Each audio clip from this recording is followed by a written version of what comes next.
दूषित जल पी 20 रु ऊर्ध्व झाड़ाबांति आक्रांत अभावनीय घटनाटी घटी कंधमाल जिला दारिंगबाड़ी ब्लॉक सुंदरगढ़ गाँव में दीर्घ 60 वर्ष धरी सुंदरगढ़ गाँवर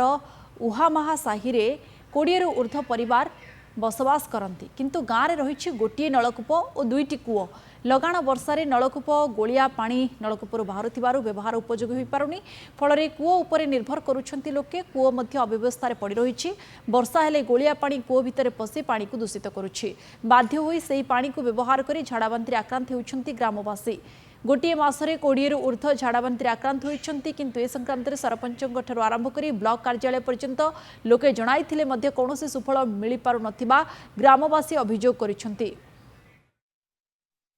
पाखापाखि आम 20टा परिवार 40-50 वर्ष है बसवास कर आसुचु। एठी पीवा पानी बर्तमान बहुत असुविधा अच्छे गोटे नलकूप तैयारी होता जहाँकि बर्तमान संपूर्ण गोली पानी बाहर पीवा पानी अन्य किसी उपाय नथिबा हेतु गोटे कुह अच्छी जो कुहर आम पीवा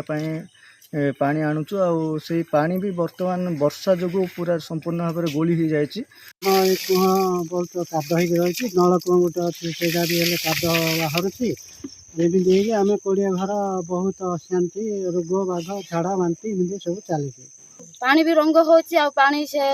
वर्षा पानी पशुची से गात गुटे अच्छी से गातर पानी पहुँची से पानी कौटू पानी मिलूना पीवा बाध्य से पीकी समस्त घर पेट बता खास लसम जर हो समस्त आम सेमती पड़ी अच्छु कौन कहू आम तो ये भंगा ददारा कुहरे जल पीऊचु खाऊचु आ सबुति जर नुआर भल मंद सब होउची कौन करू सरकार तो 4-5 थर कही गलुनु किछि कर दउना आम अवस्था एका चलुचु सरपंच को कहले ना कि वार्ड मेंबर को कहले ना क्या कहले ना